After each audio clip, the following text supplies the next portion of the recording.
여기 대만인들이 한국을 따라잡았다며 자축하고 한국보다 더 잘 사는 나라가 되었다며 기쁨을 나누고 있습니다.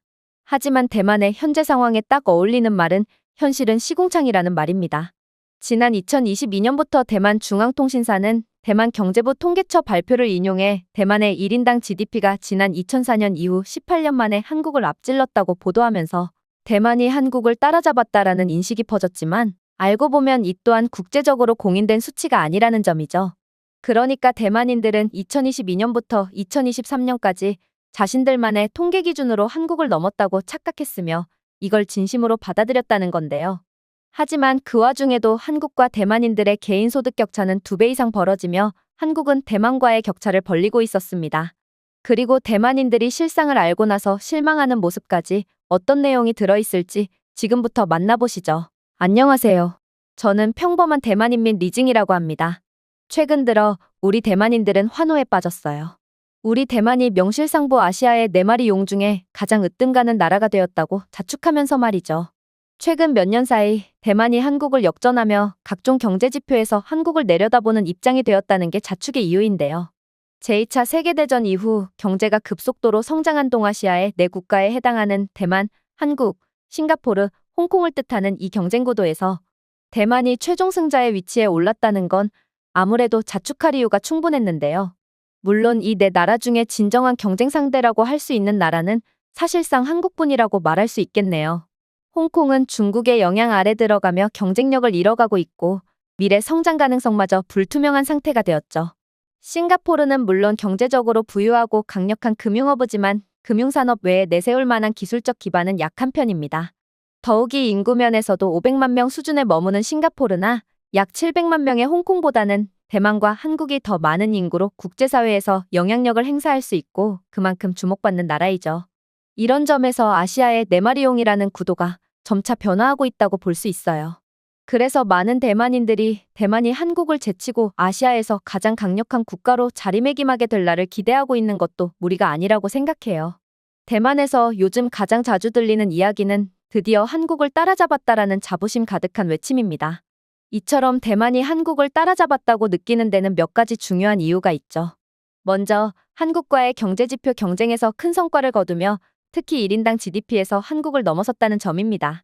대만은 오랫동안 한국을 경제적인 롤모델로 삼아왔고 이 두 나라는 오랜 기간 아시아의 라이벌로 성장해왔기 때문에 1인당 GDP를 따라잡았다는 것은 그만큼 상징적이고도 중요한 성과라고 할 수 있어요. 예전에는 한국이 높은 소득 수준과 높은 소비력을 자랑하며 대만에 큰 차이를 보였지만 지금은 대만 역시 빠른 경제 성장으로 한국과 비슷한 수준으로 올라왔습니다.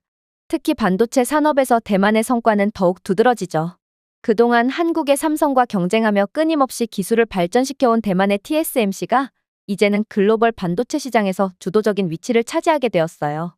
삼성은 그동안 메모리 반도체 분야에서 독보적인 위치를 차지해왔지만 최근 들어 비메모리 반도체, 특히 첨단 공정 기술력에서 TSMC가 경쟁 구도를 끊어버리고 크게 앞서 나가면서 전체 반도체 시장의 흐름을 주도하고 있어요. 이는 단순히 대만 기업이 잘 나가고 있다는 것을 넘어서 대만이 세계 첨단 기술 산업에서 핵심적인 역할을 하고 있음을 보여주는 상징적인 의미가 있으니 자부심을 가질 수 있는 거예요. 게다가 반도체는 단순히 한 나라의 경제적 이익이라는 측면보다도 글로벌 경제와 안보에도 매우 중요한 위치를 차지하고 있죠. 전 세계의 주요 IT 기기와 자동차, 심지어는 가전제품까지 반도체가 없는 곳이 없을 만큼 의존도가 높아졌기 때문에 반도체를 안정적으로 생산하고 공급할 수 있는 능력은 세계에서의 영향력과 직결되는데요. 이 점에서 대만의 TSMC는 글로벌 기업들이 선호하는 파운드리 업체로 자리매김하고 있으며 이는 대만의 기술력과 안정성에 대한 신뢰를 높여주고 있습니다. 특히 3나노미터 이하의 초미세 공정에서 세계 선두를 달리고 있는 TSMC는 수많은 글로벌 IT 기업들이 의존하는 반도체의 공급을 책임지고 있죠. 따라서 대만은 한동안 정말 축제 분위기였어요. 한국을 따라잡았다는 자부심이 대만 전역에 가득했고 거리 곳곳에서 들려오는 이야기는 모두 대만의 성장과 성과에 대한 자랑으로 넘쳐났죠. 많은 사람들이 친구나 가족들과 함께 대만의 경제 발전을 자랑스러워했고 심지어는 이제 우리가 아시아의 최고라는 말을 주저하지 않았습니다. 그러나 시간이 지나고 한국과의 실제 격차를 제대로 파악하기 시작하면서 대만 사회 전반에서 조금씩 우려의 목소리가 생겨났는데요. 과연 지금 우리가 진정으로 축제를 벌일 때인가? 자축을 하기 전에 더 냉철하게 현실을 돌아봐야 하는 것 아닌가 하는 생각들이 사람들 사이에 퍼지기 시작한 겁니다. 그리고 결정적으로 한국과 대만의 격차를 한눈에 확인할 수 있는 충격적인 방송이 나가면서 분위기는 급변했어요. 대만의 한 주요 방송사에서 방영한 특집 프로그램은 대만인들에게 지금의 현실을 다시 한번 돌아보게 만드는 계기가 되었죠. 이 방송의 목적은 처음에는 대만이 한국을 상당 부분 따라잡았다는 점을 강조하고 대만이 이룩한 성장을 자랑스럽게 보여주기 위한 것이었어요. 그런데 방송 내용이 진행되면서 대만과 한국 사이의 실질적인 경제 격차와 생활 수준의 차이를 조목조목 비교해 나갔고 그 과정에서 예상치 못했던 진실들이 드러난 겁니다. 특히 방송은 한국과 대만의 평균 급여 수준을 비교하며 대만에서의 급여가 생각보다 상당히 낮다는 점을 지적한 건데요. 대만의 급여 수준이 한국에 비해 크게 뒤떨어지고 있다는 사실은 많은 사람들에게 충격을 안겼죠. 대만이 성장했음에도 불구하고 국민들의 실제 소득이나 생활 수준은 여전히 한국에 비해 부족한 면이 많았던 거예요. 이를 통해 대만 국민들은 한국의 발전 수준이 단순한 경제 성장뿐 아니라 국민들의 실질적인 생활질에서도 훨씬 앞서 있다는 점을 깨닫게 되었습니다. 그리고 방송은 더욱 깊이 들어가 한국이 이룩한 사회적, 경제적 복지 시스템이나 교육, 의료, 주거 안정성 같은 다양한 지표들도 함께 비교했는데요. 대만 국민들은 이를 보면서 처음에는 그저 자랑스러웠던 대만의 성과들이 사실은 한국의 수준을 충분히 따라가지 못하고 있다는 것을 절실히 느낄 수밖에 없었죠. 대만과 한국의 이런 차이는 막연한 자부심에서 벗어나 좀 더 현실적으로 우리의 상황을 보게 만드는 계기가 되었습니다. 따라잡았다는 말이 무색할 정도로 실제 생활에서 겪는 격차가 느껴지니 대만의 발전을 긍정적으로 바라보던 많은 국민들마저도 스스로 충격을 받지 않을 수 없었던 거죠. 솔직히 대만에서는 임금 상승이 크게 일어난 적이 없었어요. 그리고 그 이유를 5가지로 꼽았는데요. 구구절절 맞는 말이고 너무 공감이 되는 이야기들이었다는 거죠. 게다가 완전히 따라잡은 줄 알았던 한국보다 우리 대만 국민들은 한국인들의 소비력이 그저 부러울 뿐이었고 한국인들이 일반적으로 받는 급여는 매우 높은 수준이었다는 거죠. 일본보다도 그 수준이 높았다라는 거에 대만 국민들은 충격을 받았습니다. 먼저 첫 번째 이유는 산업 구조의 변화입니다. 대만은 과거에 제조업 중심의 경제 구조를 기반으로 성장해왔어요. 반도체, 전자기기, 가전제품 등 다양한 분야에서 제조업이 대만 경제의 핵심이었죠. 그러나 최근 수십 년 동안 대만 경제는 제조업에서 벗어나 서비스업 위주로 전환하는 과정을 겪었는데요. 제조업 부문에서는 고임금 일자리가 많이 제공되었지만 서비스업 부문은 비교적 저임금 일자리 비중이 높은 편이에요. 사실 서비스업에서도 소득이 높아야 진정한 선진국형 모델이라고 할 수 있는데 한국은 그런 게 가능했지만 대만은 그렇지 못했다라는 거죠. 심지어 법률 서비스 직종인 변호사의 급여도 한국과 비교하면 처참한 수준이라는 이야기는 정말로 충격이었어요. 이 변화는 대만의 많은 근로자들에게 영향을 미쳤는데요. 대만의 제조업이 반도체 쪽으로만 집중되면서 산업구조 다변화에 성공하지 못했고 많은 사람들이 비교적 낮은 임금의 서비스업으로 이동하게 되었으며 이로 인해 전체적인 소득 증가 속도가 느려질 수밖에 없었죠. 게다가 고부가가치 산업에서의 발전은 일부 주요 기업에 집중되었고 대다수의 노동자는 여전히 낮은 임금의 일자리에서 큰 변화 없이 일해야 하는 상황이 이어졌다라는 게 첫 번째 이유죠. 두 번째 이유는 임금 정체입니다. 대만에서는 경제 성장률이 낮아지고 물가 상승률도 매우 낮게 유지되면서 기업들이 임금을 올리려는 의지가 점점 약해졌다는 건데요.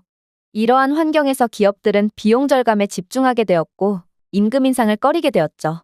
게다가 청년층의 실업 문제를 해결하기 위해 대만 정부는 기업에게 청년 고용 지원금을 제공했지만 이 지원금이 오히려 기업들이 정규급 여인상 대신 이 지원금만큼만 청년들에게 임금으로 지불하고 청년들을 값싼 가격으로 고용하는 이상한 행태로 이어졌다고 지적했는데요. 청년들의 급여가 사실상 정부 지원금에 의해 정해져 버리는 말도 안 되는 상황이 되어버린 겁니다. 이렇게 대만 정부는 매년 청년 고용 지원금을 조금씩 늘려가고 있지만 그 결과 청년들의 급여는 시장에서 자연스럽게 결정되는 것이 아니라 철저히 통제되고 있는 상황이 되어버렸다는 거예요. 청년들이 정부의 지원금에 의존한 급여를 받고 있다는 사실은 임금의 자율성을 해치고 노동시장에서의 진정한 가치를 반영하지 못하는 구조적인 문제로 이어지고 있었죠. 더 충격적인 건 이러한 시스템이 마치 공산주의 국가 시스템과 같다라는 건데요. 옆 나라 공산주의 국가인 중국에서도 이런 식으로 임금을 통제하지는 않는데 대만에서 오히려 공산주의 국가와 유사한 방식으로 임금 체계가 운영되고 있다는 점이 많은 사람들에게 큰 의구심을 남기고 있었습니다. 대만의 청년과 한국의 청년들이 비슷한 능력을 가지고 있더라도 한국의 청년들은 매년 자신의 몸값을 높여가는 반면 대만의 청년들은 인터넷에 제발 내년에는 청년보조금 좀 많이 올려달라라는 댓글을 쓸 수밖에 없다라는 비교는 그야말로 처참했습니다. 이런 구조 속에서 노동자들이 스스로 임금을 높이기 위해 협상할 힘도 줄어들었어요. 더 많은 사람이 제한된 일자리를 두고 경쟁해야 하니 노동자들의 협상력은 떨어질 수밖에 없었습니다. 결국 이러한 이유로 대만의 임금은 정체 상태에 머물게 되었고 많은 청년들이 일자리를 얻더라도 기대하는 만큼의 소득을 얻지 못하는 현실에 처하게 되었죠.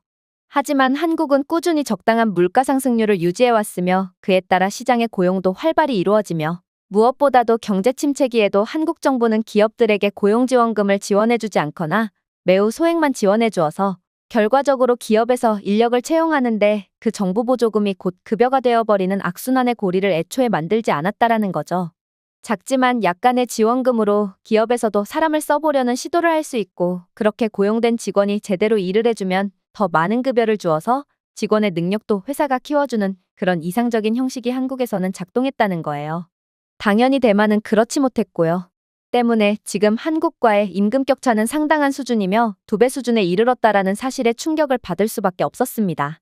그 다음 세 번째 이유는 대기업의 이익 집중인데요. 대만 경제의 핵심을 차지하는 반도체와 같은 첨단 산업은 대기업들, 특히 TSMC와 같은 반도체 기업들이 주도하고 있어요. 대만의 GDP 성장을 이끌어온 것도 사실상 반도체 산업이 대부분을 차지하고 있다 해도 과언이 아닌데요. 하지만 이러한 대기업들의 막대한 이익은 주로 소수의 경영진이나 대주주들에게 집중되는 구조라는 거죠. 그래서 대만의 평범한 시민들에게 대만의 경제적 성장이 체감되지 않는 이유라고 하더라고요. 대기업의 성공이 중소기업이나 일반 노동자들에게까지 충분히 영향을 미치지 못해 많은 사람들은 소득의 혜택을 직접 체감하지 못하고 있는 게 아주 큰 이유예요. 오히려 중소기업이나 노동자들에게 돌아가는 몫은 적어지고 이로 인해 소득 불균형이 심화되고 있죠. 대기업이 만들어낸 대만의 경제적 성장이 겉으로는 화려해 보일지언정 실질적인 분배의 문제에서는 많은 대만 국민이 소외감을 느끼고 있는 것입니다. 그 다음 네 번째 이유는 높은 생활비입니다. 대만의 주요 도시들은 상대적으로 높은 생활비를 가지고 있어요. 특히 타이베이와 같은 대도시에서는 생활비 부담이 더욱 크게 느껴집니다. 개인 소득이 약간 증가하더라도 실제로 체감하는 구매력은 별로 올라가지 않는 셈이죠. 주택 가격의 급등은 특히 중산층과 저소득층 가정에 큰 부담을 안겨주고 있는데요. 대만의 집값은 서울의 집값과 비교해도 큰 차이가 없다고 하더라고요. 그런데 소득 차이가 2배이니까 집을 소유하지 못한 많은 가정들이 월세 부담에 허덕이고 있고 집을 마련하려는 사람들도 매달 모아야 하는 주거비로 인해 가처분 소득이 점점 줄어들고 있어요.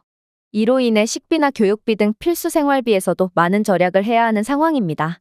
높아진 생활비와 부동산 가격 상승으로 인해 대만인들은 점점 체감하기 힘든 경제성장 속에서 기본적인 생활의 질을 유지하기도 어려운 환경에 놓여 있죠. 다섯 번째 이유는 바로 고용 불안정입니다. 많은 대만의 젊은 근로자들이 비정규직으로 일하고 있어요. 이로 인해 안정적이고 지속적인 소득 증가를 기대하기가 힘든 상황이죠.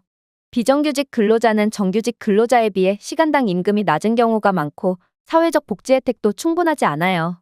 예를 들어 정규직 근로자는 대개 건강보험, 연금, 유급휴가와 같은 복지 혜택을 받을 수 있지만 비정규직은 이 같은 혜택에서 제외되는 경우가 많아요. 이 때문에 개인 소득의 증가를 기대하기가 어렵고 경제적 안정감도 크게 떨어질 수밖에 없습니다. 비정규직 근로자는 정규직 근로자에 비해 시간당 임금이 낮은 경우가 많고 사회적 복지 혜택도 충분하지 않아요. 또 계약 기간이 짧거나 고용이 불안정해 언제 직업을 잃을지 모른다는 두려움이 항상 존재하죠. 이렇게 대만의 많은 청년들이 경제적인 불안을 안고 있는 현실에서 고용의 안정성을 확보하지 못해 저축을 하기 힘들고 개인적인 성장이나 계획에도 제약을 받게 돼요. 현실은 생각했던 것과 너무나도 달랐습니다. 대만이 한국을 따라잡았다며 자축하는 분위기 속에서도 사실 우리는 한국과의 격차가 점점 더 벌어지고 있음을 간과하고 있었던 거죠. 표면적으로 드러난 지표와 반도체 대기업 TSMC의 성공에만 집중했을 뿐 실제로는 우리의 삶과는 거리가 먼 이야기였어요. 물론 TSMC가 세계적으로 인정받으며 대만을 대표하는 반도체 기업으로 자리 잡았다는 건 자랑스러운 일이었습니다. 그러나 그 성공이 일반 대만인들의 삶의 실질적인 혜택으로 이어지지 못한다는 것은 뼈아픈 현실이었죠. TSMC가 글로벌 기업으로 성장하면서 막대한 이익을 내고 있는 것은 사실이지만 이 이익이 대다수 대만 시민의 생활 수준을 끌어올리는 데에는 전혀 기여하지 못했습니다.